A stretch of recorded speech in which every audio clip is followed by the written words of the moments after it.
Friends welcome to the new episode of my channel. আমি সৌমজিৎ। এই মুহূর্তে আমি কথা বলবো আমাদের নেটফ্লিক্সের লেটেস্ট রিলিজ 12 থিপ বলো সিনেমাটা নিয়ে। যে সিনেমার মধ্যে মুখ্য চরিত্রে অভিনয় করেছেন সাইফ আলী খান, জাইদি পেহলাবাদ, কুনাল কাপুর আর নিকিতা দত্ত। তো এই সিনেমাটা কেমন লেগেছে, এই সিনেমাটা কি সত্যি একটা ভালো সিনেমা হয়েছে, সেই বিষয়ে থাকবে আলোচনা। এই ছবিটাকে আমি বলতে পারি, এটা একদমই আমার মতামত যে নেটফ্লিক্সে 2025 আমি যে সিনেমাগুলো দেখেছি সেই সিনেমাগুলোর বেস্ট এই ছবিটা, এটা আমি বলতেই পারি। তো এটা একদমই আমার ব্যক্তিগত মতামত, এর সঙ্গে সবাইকে যে একমত হতেই হবে এমন কোনো মানে নেই। এই ছবিটাকে আমি অন্তত বলছি 2025 আমি এখনো অব্দি যে কাজগুলো দেখেছি তার মধ্যে বেস্ট। ছবির গল্প আমি যদি একদম একটুখানি করে বলতে চাই, এখানে জাইদি পেহলাবাদ, যার উপরে একটা তার বস রয়েছে এবং তার দরকার একটা রেড ডায়মন্ড, যেটা চুরি করার জন্য কাকে হায়ার করছে সেটা কলকাতার মধ্যে কিছুদিন থাকবে, সেটা চুরি করার জন্য কাকে হায়ার করছে, সাইফ আলী খানের ক্যারেক্টারকে জাইদি পেহলাবাদ হায়ার করছে।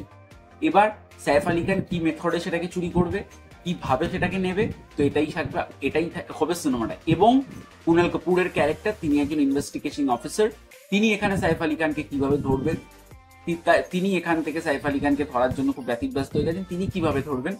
তো এটাই হচ্ছে গল্প। এর থেকে বেশি জানতে হলে তোমাদেরকে নেটফ্লিক্সে গিয়ে সিনেমাটা দেখতে হবে। সিনেমার পজিটিভ দিক, নেগেটিভ দিক, আমার জন্য এই ছবির জন্য বেশ অনেকগুলো পজিটিভ দিক আছে এবং খুব অল্প সংখ্যক নেগেটিভ দিক রয়েছে। এই ছবির প্রথম পজিটিভ দিক, এই ছবিটা একটা মাস হাইস্ট এন্টারটেনার। আমি এই ছবিটা যখন দেখতে বসেছি আমার একটা এক্সপেকটেশন ছিল যে এই ছবিটা এটা হবে, এটা হবে, ঠিক সেটাই হয়েছে। এই ছবির পরিচালনা দায়িত্বে দুজন রয়েছে, কিন্তু ছবিটা প্রডিউস করেছে সিদ্ধার্থানন্দ, যার মার্টফ্লিক্স স্টুডিও।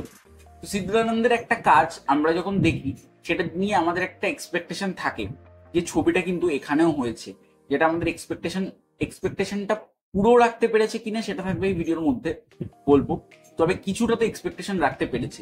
এই ছবির মধ্যে খুব এন্টারটেনার একটা ছবি। এই ছবির মধ্যে যেভাবে চুরিগুলো দেখায় সেভাবে সেটা খুব ভালো, এবং পার্টিকুলারলি ইন্টারভেল ব্লকেজের আগে এখানে কুনাল কাপুরের সঙ্গে সাইফ আলী খানের একটা অ্যাকশন সিকোয়েন্স থাকে, যে অ্যাকশন সিকোয়েন্সটা খুব ভালো কুনাল কাপুরের সঙ্গে যে অ্যাকশন সিকোয়েন্সটা। এবং এই ছবির মধ্যে ফ্লাইটের থাকবে একটা চুরির একটা অ্যাকশন সিকোয়েন্স। তো সেই অ্যাকশন সিকোয়েন্সটা আমার বেশ ভালো লেগেছে। সাইফ আলী খানের প্রেজেন্টেশন বা জাইদি পেহলাবাদের প্রেজেন্টেশনটা খুব ভালো। অ্যাকচুয়ালি এখানে না খুব ভালো ভালো অ্যাক্টররা কাজ করেছে, সাইফ আলী খান বলি, জাইদি বলি, আমি এখানে কুনাল কাপুর বলি, এখানে খুব ভালো ভালো অ্যাক্টররা কাজ করেছে, যে কারণে ছবিটাতে তারা বাঁচিয়ে দিয়েছে। ছবিটা যেরকমই স্ক্রিপ্ট হোক তারা সেই অ্যাক্টিং লেভেলটা দিয়ে বাঁচিয়ে দিয়েছে। তো জয়দীপ যখন স্ক্রিনে আসে সত্যিই ভালো লাগে স্ক্রিনটা। জয়দীপের প্রেজেন্টেশন এখানে ভালো, এবং কুনাল কাপুর তিনিও ভালো কাজ করেছে ছবিতে। কুনাল কাপুরের প্রত্যেকটা স্টেপ বা কুনাল কাপুরের যেরকম ভাবে ডায়লগ, যেরকম মাসি ডায়লগ, সেগুলোকে ভালোভাবে ইউজ করেছে, কুনাল কাপুরকে ভালোভাবে ইউজ করেছে। এবং বাদ বাকি যে ক্যারেক্টারগুলো রয়েছে সেগুলোর মানে ভালো। ছবির যে ছবির গানগুলো নিয়েও কোনো কথা হবে না, গানগুলো ভীষণ ভালো। ছবির লোকেশন যেখানে শুট করা হয়েছে সেই লোকেশনগুলো খুব ভালো ভালো লোকেশনে শুট করা হয়েছে।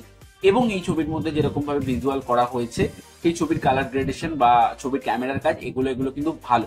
এবং এই ছবিটা রান টাইমে একটু 2 ঘন্টার মতো হলেও ছবিটা কিন্তু কোনো একটা জায়গায় গিয়ে বোর করে না। সেখানে কিছু কিছু জায়গায় সেখানে গাফিলতি রয়েছে, যেটা আমি নেগেটিভ পয়েন্টে কথা বলবো। এবার যদি চলে আসি আমি ছবির নেগেটিভ পয়েন্টে, ছবির প্রথম নেগেটিভ পয়েন্ট হচ্ছে এই ছবির মধ্যে সাইফ আলী খানের এন্ট্রি বা ইন্ট্রো।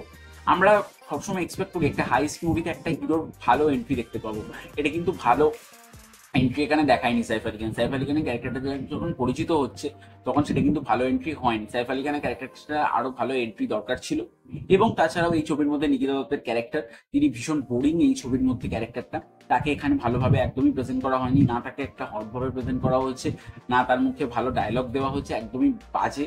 তার প্রেজেন্টেশন একদম ভালো না, তার সিন এলে ভীষণ বিরক্তিকর লাগে।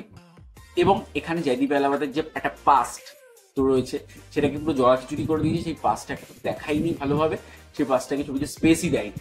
সাইফ আলী খানের সঙ্গে তার বাবার একটা ইমোশনাল সিন রয়েছে, সেই সিনটা ওয়ার্ক করে না।